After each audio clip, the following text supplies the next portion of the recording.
Thank you very much. Thank you, Regina, for the nice introduction, for hosting me here. Thank you, Shankar, all colleagues. There was a time where I was almost a regular here in Berkeley, and Shankar was a regular in Pisa. Unfortunately, we have grown too busy recently for continuing doing that. I met Regina first time in 1985. I was younger, and Regina was the same, I would say. Full of enthusiasm. She really made me choose robotics at that time, although it was a short time. So that's, you know.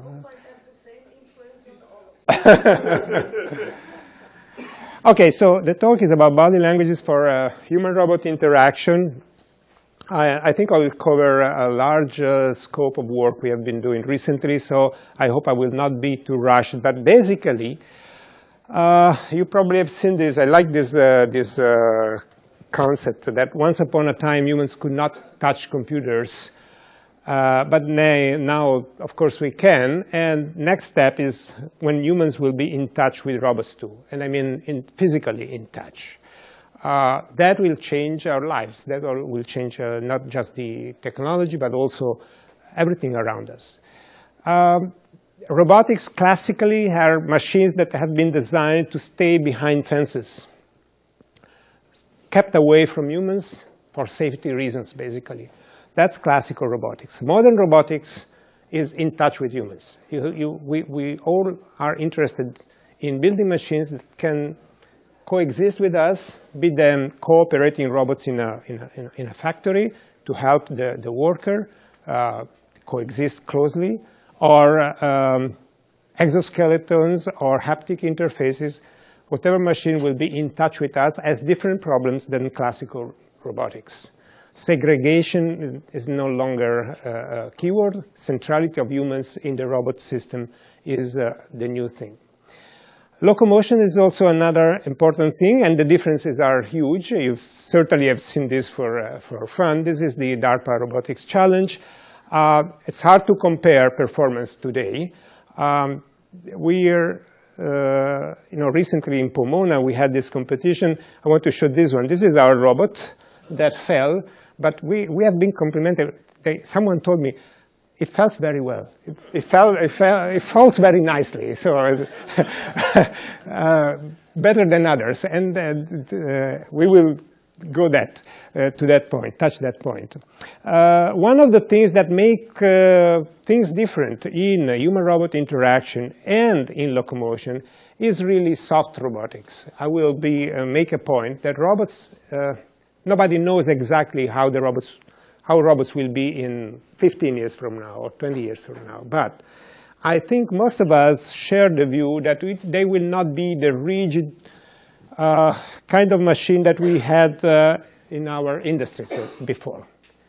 Heavy, very accurate, but very rigid, possibly dangerous to humans. Many, like me, think that they will be soft machines in the sense of being elastic, compliant, not always elastic, not always compliant, but possibly varying their compliance, very much like what we do, humans do, adapting the impedance.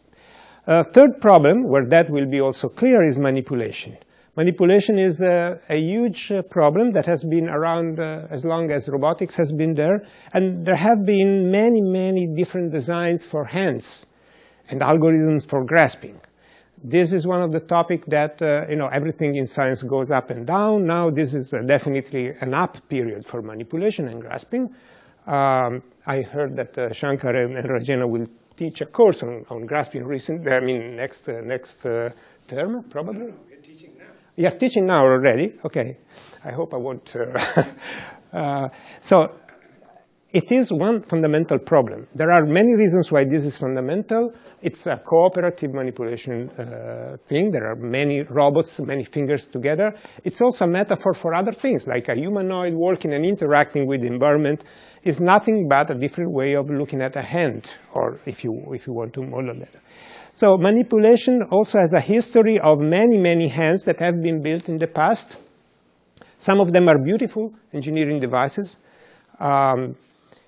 None of them, or very few of them, have found their way to real-world applications. Very few of those are in industry. And very few of those have been used for prosthetics, for instance.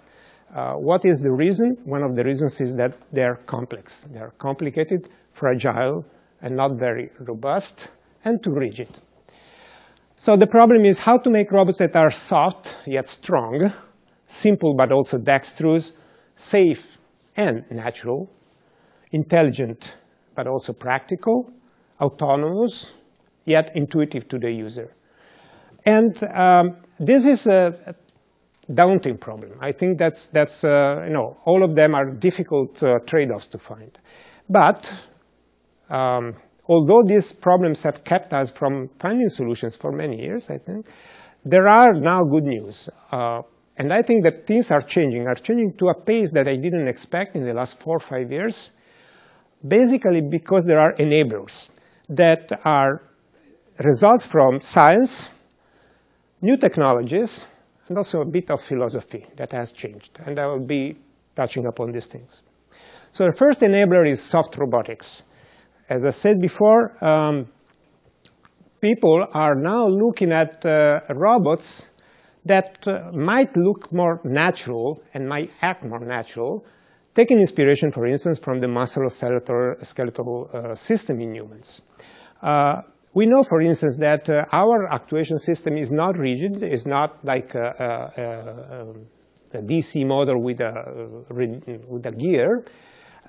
It's rather made of muscles that are intrinsically soft and compliant. And they are used in couples. For instance, 2 muscles make an antagonistic pair, and they are able to co-contract when you want to be stiffer or just be softer. Also, muscles and tendons have elasticity, which is very helpful when you do something repetitive or dynamic. For instance, if you want to walk or run, you are using the elastic energy storage that you have in the tendons to spend less energy for walking. Or for doing fast motions. You can be very fast with a human arm. And although the actuators do not have the power of some robotic arms, it's much faster. It's much faster than most robotic arms. This is also due to the compliance of the system. There are different models, and I will not get into the details, but this is the equilibrium point hypothesis that was firmed by Feldman in Russia some years ago, that explains, at least attempts to explain, how the muscle system works in controlling the equilibrium point of the hand or the limb and the stiffness. It's all a matter of activation level. They call it lambda, the lambda model. Those of you who have been working on the Feldman model of models of muscles know that.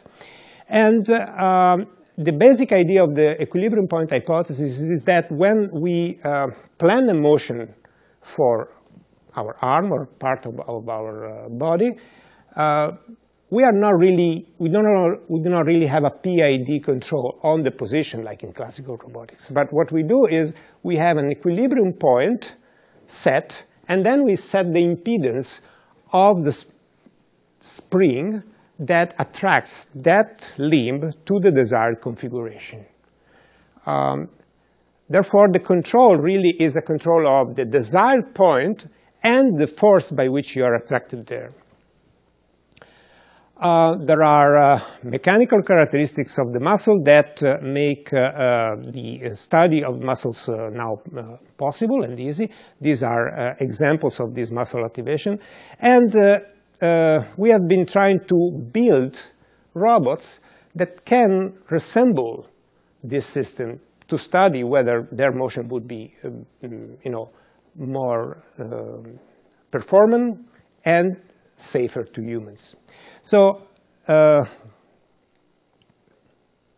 stiffness, so this is the equilibrium point that is dictated by the semi-sum of the activation length of the 2 muscles in an antagonistic pair, or also called reciprocal comment. And so the equilibrium joint position is proportional to the semi-sum of the threshold lengths of the muscles.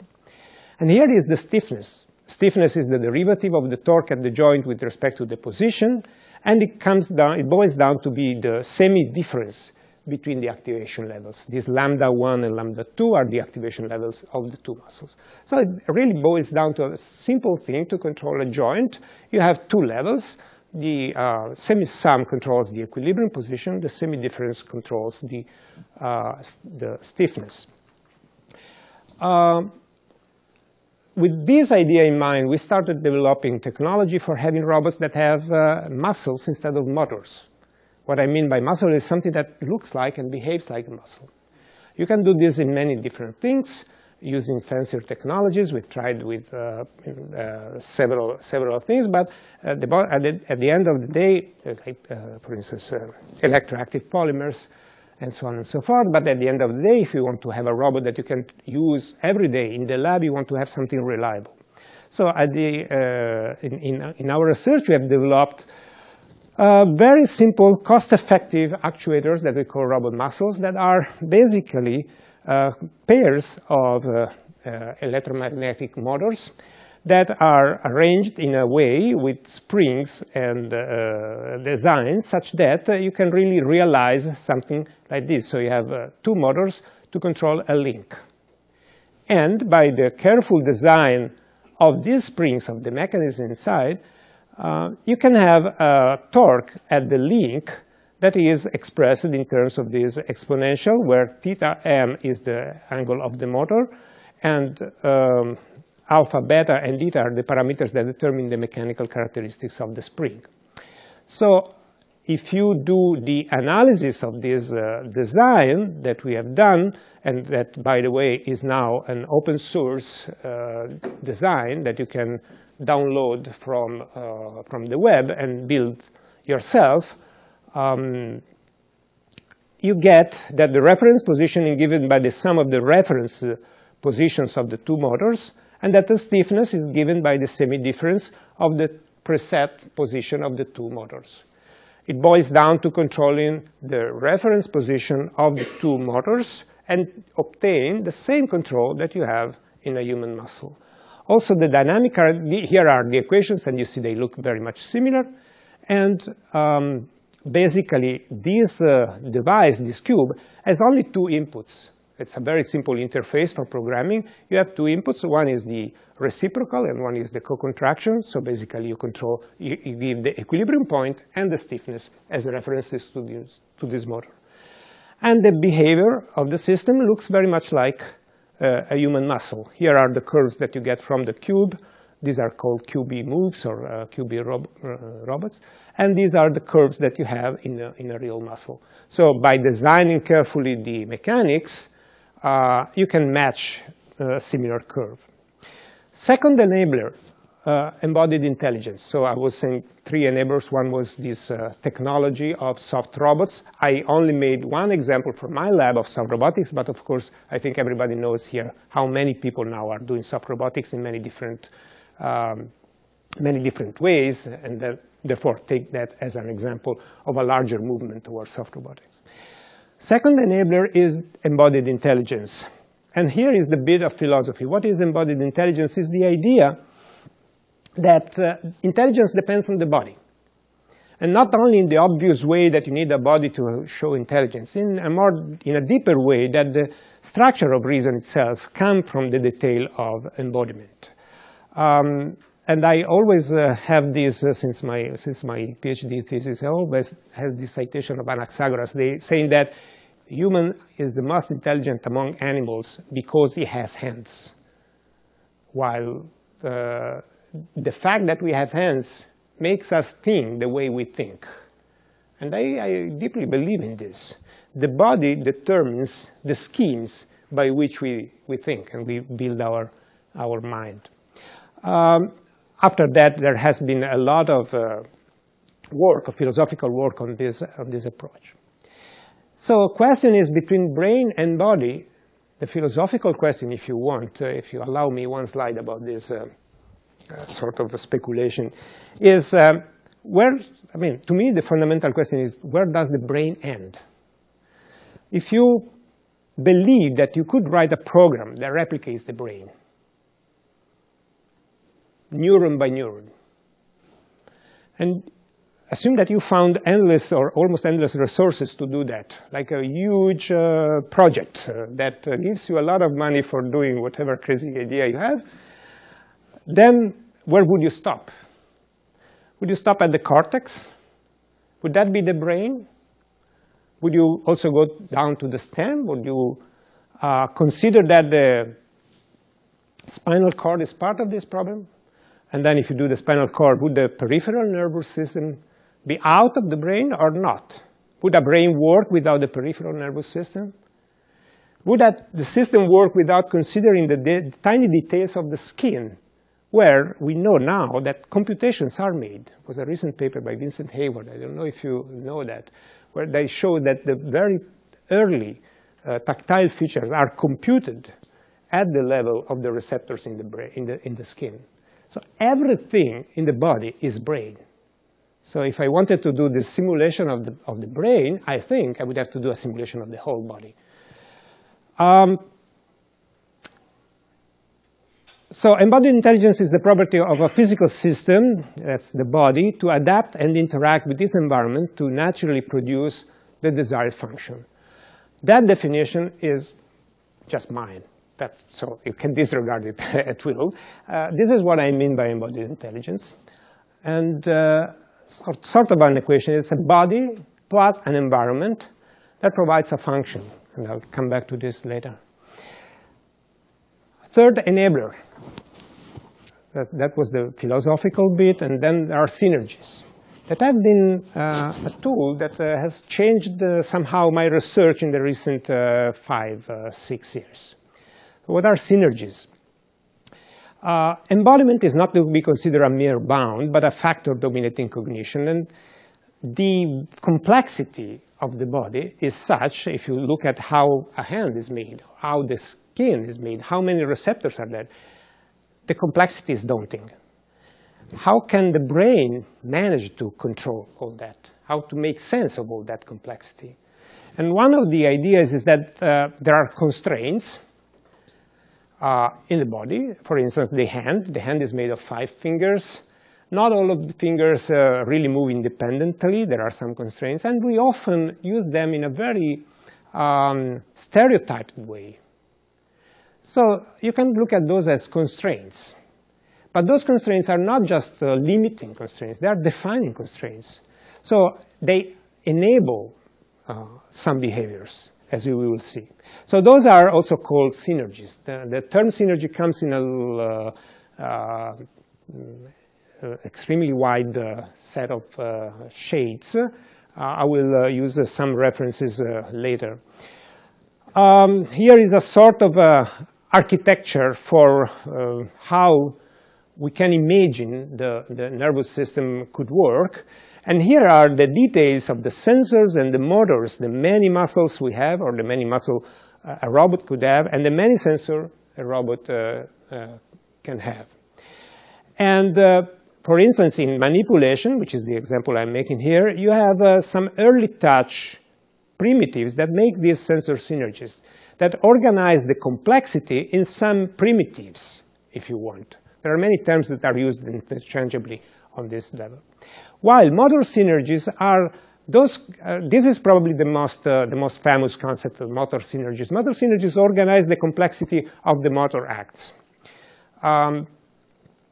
Just an example. When I speak, every phoneme that I emit is obtained by combining at least 40 different muscles. If I say ba or bi, I'm using 40 muscles in the mouth, in the tongue, in the larynx, in the diaphragm, and I'm combining them to make this simple phoneme. And if I change phoneme, I do another complete different orchestration of these muscles, right? How can the brain manage to control all these 40 muscles while still thinking about what you're saying? Not everybody thinks, but you know, some can't. And how can you do that? There has to be some simplification principle, and these are called, in a sense, synergies. So there are groups of muscles that work together in a particular way, depending on the central command, and the coordination is taken care of by the system at a low level. It's not at the central level, but at low level. They combine in early sensory motor synergies here that are, again, ways by which you close the fastest loops of cognition. I will speak a little bit about sensor synergies, motor synergies here, but especially on early sensory motor synergies, which is some of the newest work we are doing in this year. The why body language. Our tenet in the research we are doing this year is that the hand, in particular the hand and body, which is one of the main topics of this talk, speaks, or the body generally speaks a language whose words are the sensory motor synergies that I was talking about. And that understanding this language is necessary to build systems that can have a dialogue with the human. So if you want to have a machine that talks to the human, then you better understand the language that humans use. And these synergies are, to us, a hypothetical language to use. So for instance, if in the control of robot hands, how does the human talk to the machine? The human programs the machine. And here is one of the main problems about application of hands that I didn't mention before. Complex hands are not used much because they are fragile, they are not very robust, they tend to break, but also because they are so difficult to program. If you have ever programmed a hand, you have 15 degrees of freedom, and you have to tell every phalanx where to go to just grab an object. At the end of the day, you grab thousands of objects. The programming is simply unfeasible. So no one in industry ever used that because programming hands is crazy. That's one good reason for not doing that. So if you understand the language by which the human can talk to the artificial, you can program hands better, for instance. You can have a machine that talks to the human in the case of a haptic interface, where the goal is that the machine gives you information. The haptic interfaces want to give you information about what you are touching in the virtual environment. And there too, you better know what are the sensor synergies to address, either forces or tactile or cues. And of course, rehab robotics and prosthetics, where the dialogue between human and robot is most intense and important. It's bidirectional. You talk to the prosthesis to tell the prosthesis where to go, and the prosthesis talks to you, giving you feedback. Here is the synergy stuff. So in a very practical, down-to-earth description of synergies, you can look at the humans doing manipulation, extract the statistics of how we move our hands, measure the joints, extract the statistics, build a large covariance matrix, and extract the principal components. So if you take the first principal component of the motion of the hand in a number of experiments that have been done on human subjects, this is referring to work by Marco Santello and co-workers, here is how the motion of the hand works. The motion of the hand, the most common motion of the hand looks like this. It's this operation here. Here is the second most common. What is it? Yeah. Second most common, third most common. If you combine these three together, you can have a linear space of possible motions of the hand that span already a good variety of the positions that the hand uses in everyday tasks. It's actually interesting to see that this is the first synergy, the first synergy is very similar to what a baby has innate. It's grasping. A baby does not control the 15 or 19, depending on how you count degrees of freedom of the hand. It just does that. It's already effective. In effect, if you look at the statistics, the first synergy alone already explains more than 50% of the covariance of grasping. The first, second, and third together explain almost 90% of the covariance. In a sense, if you have a hand with three synergies, you already have 90% of the common daily life activities grasp that you do, if you allow me forcing a little bit the argument. And the first alone is 50%. If you want to simplify the design of hands and the control of hands, then synergies might be a good idea to look at what is most fundamental to use. Okay, so one could say, okay, I'll take the first synergy. I just want to have a hand that is very simple, one motor. I take the first synergy. I put a motor, and I connect the motor to the limbs so that the hand moves according to that pattern, right? Okay, you can do that. This is the hand moving according to the first synergy. And here is what happens if you try to grasp a ball. You close until 70% of the closure, but then you touch the object for the first time. And next, either you go inside the object or you stop. The shape of the hand will not comply with the object. So how do you really grasp? How do you really generate forces for grasping? Not with a rigid model. Here comes, again, soft robotics, and the two enablers that meet and explain. So if you introduce a model of compliance of the hand, you realize that even the human hand is not rigid at all. It's completely not rigid. So you have a model for tendons and muscles and so on and so forth. So here comes our idea, our proposal. Why don't we use a hand that is designed according to this principle? There is a reference motion, which is the first synergy, the most used by humans. Sorry, shouldn't go there. Yeah. So the reference motion, the wireframe there, is the nominal motion of the first synergy that you have most often.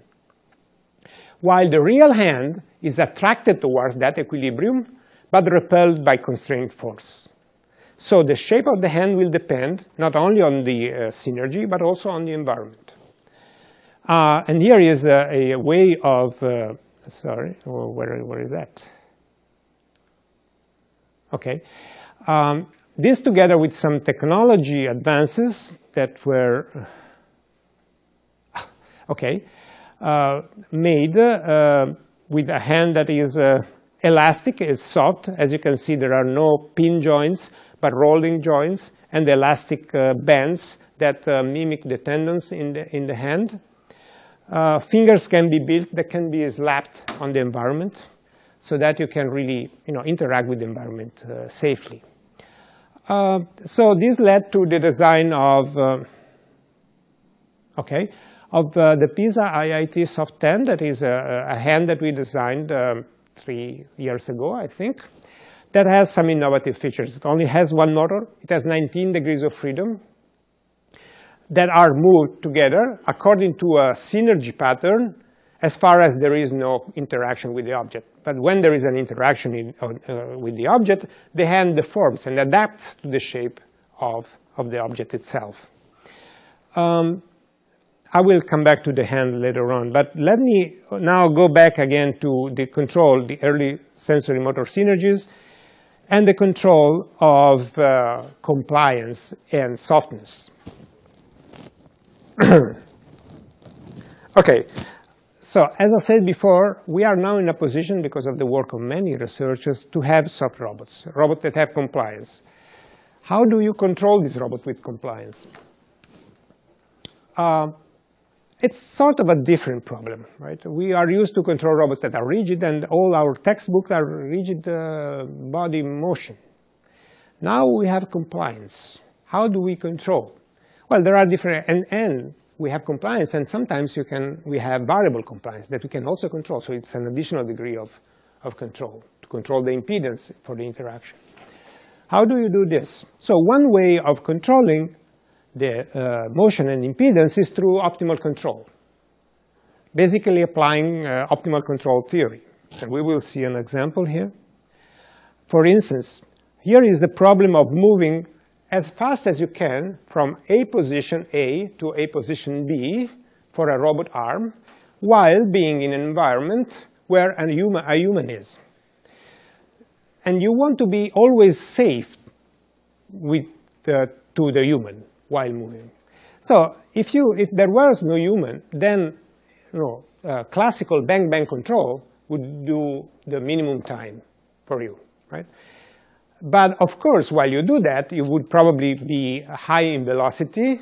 And if you have high impedance, that happens because you have a gear ratio to the square power multiplying the inertia of the rotor, then you would be dangerous.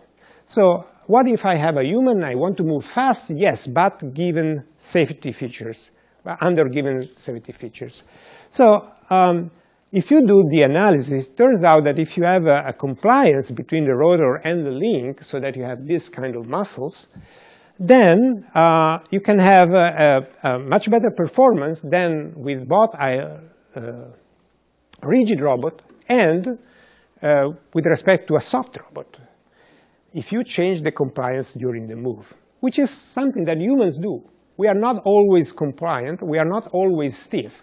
We adapt the stiffness. So during this motion, the optimal control problem tells you that you start from 0 velocity and you ramp up to maximum velocity. You don't go above this because this is a limit in the problem. And then you go back to 0 velocity. This is a point-to-point motion. But look at the stiffness. So stiffness is maximum at the beginning, then goes to minimum here, and then back to maximum. So the optimal control tells you that if you want to move safely at minimum time, you want to be stiff at the beginning. Does it make sense? Yes, because at the beginning, velocity is low, so the risk of impact is limited, and I can afford to be stiff. And I want to be stiff because if I am stiff, I can transfer energy best between the motor and the link. When I'm faster moving, then I want to be as soft as possible, because then I reduce the role of inertia on the impact. And when I slow down, reversely, I slow down, I have a lower velocity, so I want to stiffen up to stop down. This is one way. So the policy here is fast and soft, stiff and slow, sort of rule of thumb for controlling this kind of muscles. On the other hand, soft robotics can be used for a completely different purpose, which is, for instance, obtaining better performance, higher velocity, such is the case where you want to hit a nail. If you take a robot, a normal robot, even very powerful robot, is very poor, is very scarce at hitting nails. First of all, it will break very soon, right? You know that well. Second, it's relatively slow to do this. So what if you have elasticity? If you have elasticity, you can do much better.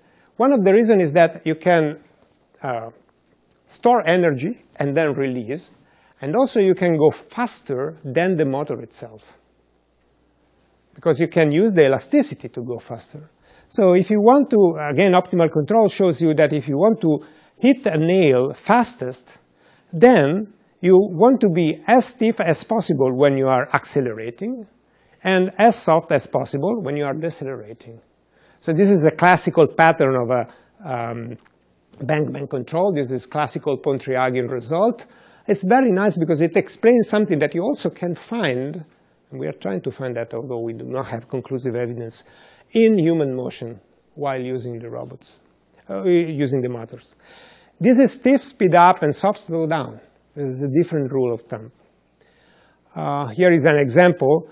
This is with variable stiffness and optimal control, and this is with constant stiffness here. And you can see that this one hits much better and does a larger number of turns on this ball than the other one. Conversely, you can damp oscillations best doing the opposite low. Let me skip this one because that's too much. But now this is one of the problems that I wanted to talk to you, because I think this is recently, I focused on this recently, and I focused on that this is an important problem. I realized that at the DARPA Robotics Challenge. And here is one of the things that I've learned at the DARPA Robotics Challenge, Regina, answering to your question, what was that good for? We have built a humanoid that you saw before to participate in the DARPA Robotics Challenge. And we did pretty well for being the first time. It was okay. I was not very happy with the outcomes of our own work, because we had to do that very fast. We only had 1 year with respect to other teams, but not because we didn't win, but because we didn't exploit the good innovation that we had in the robot. So the robot was the only robot that had compliance in the joints on purpose. So that large Walkman robot that we will see in a minute had compliance. We designed it to have compliance, softness, to exploit. So we have some robots, but then we should stop fighting softness by control. Actually, what we did in most of the work to get to the DARPA was to try to control the robot as if, to make it work, and to make it work fast because we had little time, to compensate compliance in order for the robot to move as if it were stiff. And that is what you do very often. And that's what I think is wrong, fundamentally wrong. Here is Walkman. So you make the robot more stiffer, just to make by control. So I'll show that in a minute. Basically, the robot is soft, but then softness by itself is not easy to manage. And for instance, for walking, you have balance issues, right? And softness can make it less easy to control. So you have the standard algorithm for walking, like ZMP or other algorithms, that work on the assumption that you have a stiff control. So what the students were doing in the rush for finalizing okay, I have compliance, but I put a large PID gain so that it really behaves like if it were stiff. Right? So here's Walkman. Here is a video. It's a little bit advertisement type, but I want to show some videos.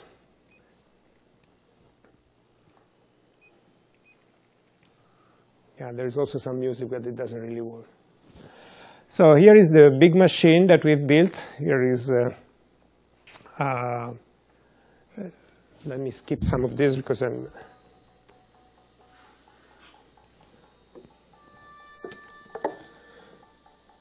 yeah. The hands that the robot has are our soft hands that I described before.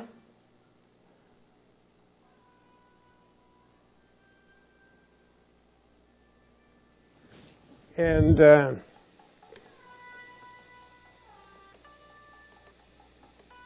here are our students.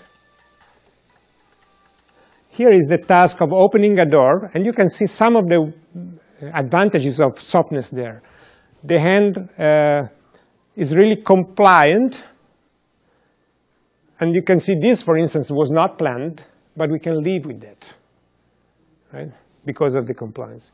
Also, the control of the hand is very simple because you have 1 degree of freedom, but I will come back on that. So here are some of the things. This is opening the valve. Here is a task where you use both the legs and the hands. And we want to do that in a coordinated fashion, where you really are using the for doing something better than you would do without. One of the tasks of the DARPA challenge was to drive a car, as you know. And here are the attempts that we made in the lab before going there. This task we did very well at the DARPA challenge. So here's the robot driving the car around. But let me come back to the problem. So the robot did well in driving the car, did well in walking a little bit until the door, but then after opening the door, it fell down. It passed the door by jumping in, so we scored that point, but that was it. What was the problem? We were too stiff, and not, I mean, we didn't exploit softness. In feedback control, performance is directly related to gain. So if you look at it from a classical viewpoint, you know, all performance goes up with gain. And then you have the bound that you cannot go above some limit because then you have problems with stability, right? But everything else goes up with gain. Now, we are talking about making something soft. And if you increase the gain, you are basically fighting the design itself. You are making the robot as as stiff as possible by control, while the physics are compliant. So I thought, well, we must be stupid. But everybody, many other people are like us. So there is something wrong there. Can we do different than this? Here is ideas that come from a human using information from fingertips. So you see here that the person has anesthesia on the right. And you see that there is a lot of, the performance is much worse in this case, where you have anesthesia on the fingertips. So point is, the point that this researcher, this is Roland Johansson in Sweden in 2005, had was, well, of course, it appears that we are using this sensory feedback to control manipulation. On the other hand, we know that the central nervous system loops are around 100 milliseconds, perhaps. And that is too long to help with this manipulation. There is simply no time to correct the manipulation if the feedback comes from here, goes up there, and goes back. The match is gone by that time. It cannot be pure feedback. So the hypothesis that neuroscientists have is that there are sensory motor mechanisms involved that depend largely on predictive rather than servo-control mechanisms. There are discrete event systems that detect which kind of motion you are doing and drive you according to some anticipatory control pattern rather than another one. And sensory feedback is really used to tell the whole system which discrete system you are in and which primitive you should use. So it's not feedback control in the classical sense. It's open loop control to a larger extent with some feedback coming by choosing which open loop control you must be using in different occasions, in different cases. So this, I think, was a very nice idea. There is much of this in neuroscience literature. This is just an example. And we tried to implement something relatively similar to see whether it could help. This is very recent work. It's not completely settled. It's published in a conference. But it's this is what motor control theory has. So for instance, this is the classical experiments that you have in humans that try to learn different motions in a divergent force field. So it means that you have a manipulandum, you have to move the object to the manipulandum to some direction, but you have some distracting forces that tend to take you away. You little by little learn by repetition to execute that correctly. So we can do a similar control, by using iterative learning control. So basically we can have a robot that learns to do a task by doing it, making errors, then redoing it, correcting and improving. Right? You can do this according to some schemes that are already studied in the literature. And you can add some feedback contribution, the feedback error that you can add to a limited extent. So you might have something that is mostly feed-forward with some feedback. Here are the results to control a robot made of several variable stiffness cubes that I showed before. And here are the results that you have. So in these experiments, we learned the path with different stiffnesses, and we show that you can replicate the motion correctly, although the stiffness is changing in the system. What is most interesting here is that by this scheme, what you have is that your learned control allows you to track the trajectory, and little by little, while you learn, the amount of control due to feedback with respect to the amount of control due to feed-forward changes in time.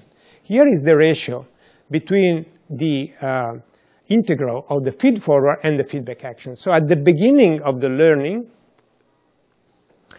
you have a low ratio. So feedback is strong with respect to feed-forward. But while you learn, feedback decreases, and the feed-forward takes over. There is less and less attention paid to what you do, where attention is a metaphor for feedback control that has been introduced by Roger Brockett years ago. Shankar remembers that well. And I think it's interesting to see how this simple scheme that we have really shows how the attention drifts away from the task. So while you have learned, feedback control can be decreased, and feed-forward can take care of most of the things. If you do this, then you can also have a better experimental setup. Here we have a task where we want to show, we want to move the hand from a position to another position, final position, with some accuracy. Okay? We have some compliance in the arm, but we also want to be safe. There are two ways of doing that. You can do that learning with a stiff robot or learning with a soft robot. If you learn with a stiff robot, you can also do PD control. If you do PD control and you have some object that you can knit, you will impact. And if the robot is stiff, and if the control is stiff, although the robot is soft, it will not make a difference. Here it is. So here is the free motion. The robot has learned to do this motion, and it executes it well. But when you have an object, we will see here, here is the robot that is controlled with high feedback control, and it hurts, and it bumps into the object, and it puts it down. While here, for the same nominal motion, the impact is made at low compliance. Therefore, the object is not affected too much. So we could, through this method, we could control a soft robot without imposing stiffness by the control. Is that clear? Yeah. And I think this is a more sensible way of going about control of soft robots than imposing a high feedback control gain and thus ruining the effect. I would like to conclude now with a couple of minutes about the hand again. Here is the idea of soft, here is the soft hand grasping different objects. I like this, show here, this behavior. You can see that the hand behaves the same object with two very different grasps. Now the hand control is, in the two cases, is the same. It's open, close. But you see that the grasp here is completely different from the grasp there. In this case, you grab the cup from the handle with this grasp. It's the same hand, it's the same environment, but it's a different approach, and the hand conforms differently. Here is two different grasps depending on the affordance of the hand. So this is an implementation of what I meant by body plus environment equal to function. So I assume that there is some intelligence in this, and it is because the compliance or the adaptivity of the hand. Another point that was, I added this because I was talking to some of you this morning. Here is the hand that is used by a human. Please look at the operations here. So the human basically opens and closes the hand. It has only 1 degree of freedom control. It's a lever. It's very simple to open and close the hand. But the hand can do many things, as you can see. Right? It now closes. How is that possible? The human uses the hand and the environment, uses the environment to determine the motion and the shape of the hand. Okay? So if you think of the classical grasping problems, there are more operations. Yeah. Let me see if I have another video here. Yeah, like also these ones. If you think in classical terms of planning, you have 15 degrees of freedom device, and you plan in a 15-dimensional configuration space, plus 3 degrees of freedom for the wrist, 18-dimensional configuration space, and you try to do this kind of classical planning. Very complex, very dependent on the environment. This suggested to us to do a different approach, which is, look at the hand. The hand has 1 degree of freedom. control, the 3 wrist positions, and now you would like the robot to do the same. Just do what humans can do with the same hand. That's not trivial. It's a completely different paradigm. You have to think of how the hand will be influenced by the environment. So you have to plan for the robot-environment interaction instead of the configuration space approach. I think this is a very challenging question. It's one that I think shifts the paradigm deeply. I think it's a hard question. We only have some initial guesses at how we can start working on this. I was talking today with Florian and Jeff about how this can be brought forward. I think this is an agenda for the next at least 10 or more years. It's not something that we will solve tomorrow, because it's a completely different paradigm and idea. The hand is very robust. I will finish with some fun movies. What we wanted to do is a simple hand that can be simply controlled, but also be very useful. And once you've got something that is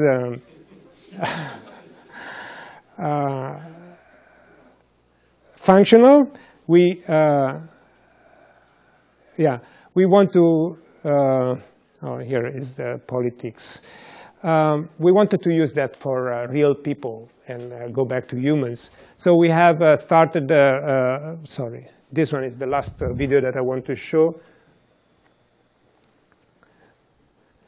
And it's the use of the hand as a prosthesis. So these are experiments that we have made in part in Italy and part at Mayo Clinic in Rochester. The hand is very naturally adapted to be a prosthesis because it's anthropomorphic.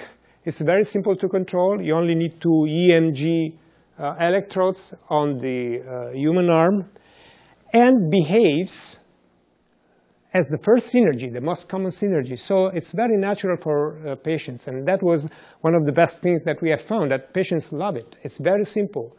And some of them are users of more complicated hands, like the fancy hands that you can find on prosthetics. I will not say the name.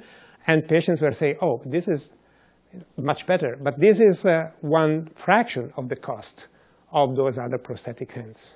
It's much simpler, much more effective. You can see several activities of daily living by humans. Again, what they can do would be enough for me as a roboticist to do on a robot. What can be done with a simple hand like that, I think, is okay if you could do with a robot. Read a newspaper, play games, play sports. So with this, I just conclude. This is a workman posing in Pisa for some stupid pictures. So if you come to Pisa and visit, you can take one too. You'll be welcome. And with this, I conclude my talk. These are bonus tracks.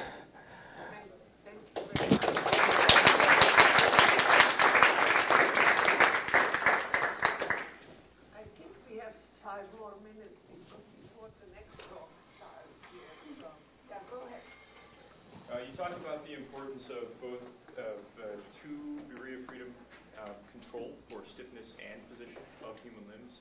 So what was the design choice for having a single degree of freedom in that hand? Because you weren't controlling for stiffness in your hand. Okay, that's a good point. So the hand has the possibility of being controlled also in stiffness, although we only use one motor. That was a trade-off. Complication of putting one more motor was too much for the reward of controlling passively or mechanically the stiffness. What we do with the hand, though, is that we do control the gain. So we do a sort of impedance control at the electrical level of the hand. So the hand can be controlled as a stiffer or softer hand, and that has been shown to be useful. That is something that we are doing with patients in prosthetics. So we can control the stiffness of the hand by looking at the semi-sum and semi-difference of the muscles of where we take the EMGs. And it turns out that it is indeed useful to patients to have this control for different operations. But that is to be quantified more precisely. You talk a lot about the embodied intelligence of the human system, yeah. which includes down to the skin level sensory. Yeah. What kind of sensorization did you have on the hand or in the hand? Okay, in the hand we have the hand as you saw it as very little, but I skipped one slide here that showed, yeah, oops, I'm afraid it's stuck.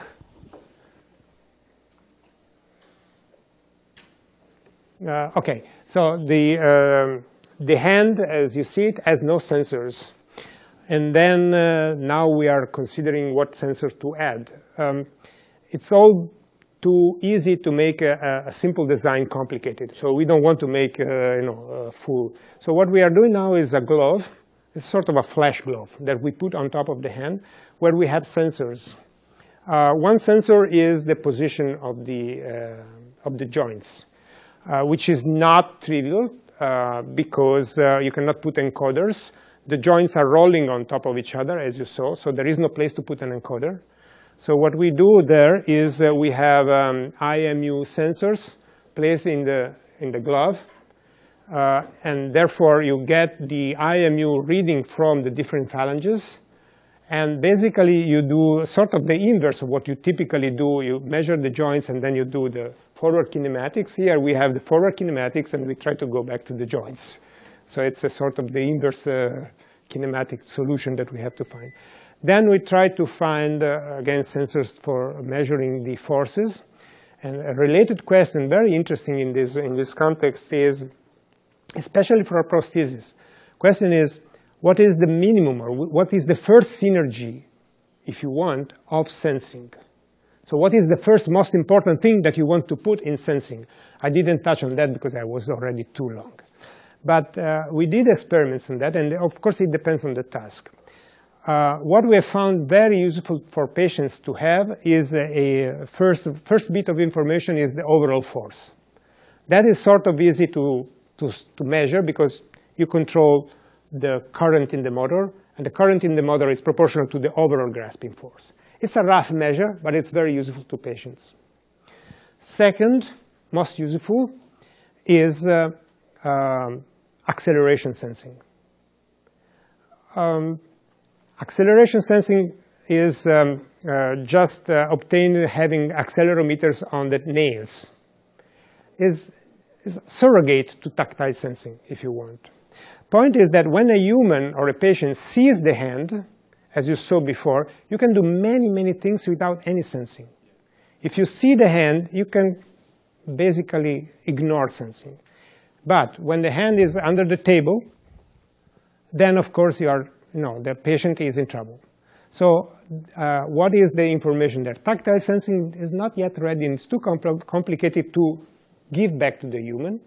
And again, going back to this language of synergies, we found that accelerometers are very good. So we have these accelerometers here, and we have analog transposition of that signals to vibrations in the stump. That is very effective under one condition, that the transmission from the pickup here and the loudspeaker here is truly high fidelity.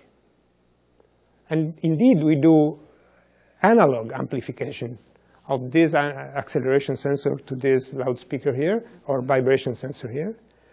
Because tactile sense is, the sense of touch is such a sophisticated listener that it's really, when fidelity is above a threshold, you really are there.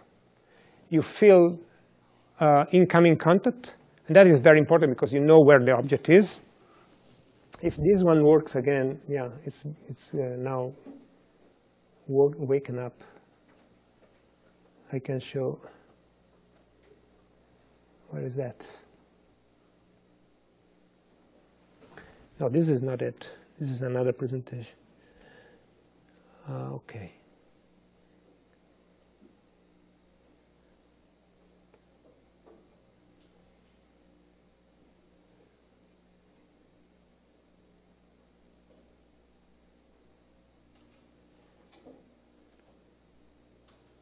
Yeah.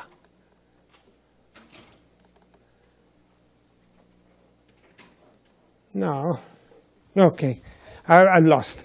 Okay, so I'll close with this. This vibration sensing really gives you, this acceleration is really convincing to the person. And you can use also for robotics application. Come back again.